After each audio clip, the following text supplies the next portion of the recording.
മനുഷ്യന്മാരെല്ലാവരും ഏറ്റവും ഭയക്കേണ്ട ഒരു പ്രാർത്ഥനയുണ്ട്.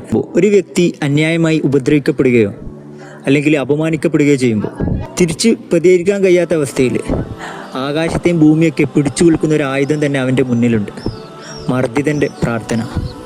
പടച്ചവൻ ഒരിക്കലും തട്ടിക്കളയാത്തൊരു പ്രാർത്ഥനയാണത്. പ്രവാചകർ സല്ലല്ലാഹു അലൈഹി വസല്ലം തങ്ങളുടെ അനുയായികളിൽ വളരെ പ്രധാനിയായ ഒരു വ്യക്തിയാണ് സഅദ് ബിൻ അബീ വഖാസ് റളിയല്ലാഹു അൻഹു.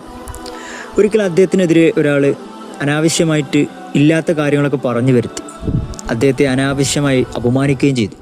അദ്ദേഹം ഉടനെ അള്ളാഹുവിനോട് പ്രാർത്ഥിക്കുകയാണ്, പടച്ചവനെ, അവൻ പറഞ്ഞത് കളവാണെന്നുണ്ടെങ്കിൽ അവന് നീ ദീർഘായുസ് നൽകണമേ, അത്രയും കാലം അവനെ നീ ദാരിദ്ര്യത്തിലാക്കുകയും ചെയ്യണേ, അവനെ വലിയ കുഴപ്പങ്ങളിൽ അകപ്പെടുത്തണമേ.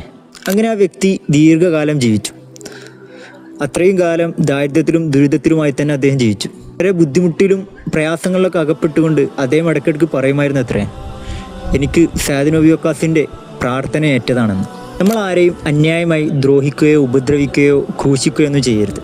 കാരണം ഉള്ളിൽ തട്ടിയുള്ള മർദ്ദിതൻ്റെ പ്രാർത്ഥനയ്ക്കും പടച്ചവനും തമ്മിൽ യാതൊരു മറയുമില്ലെന്നാണ്.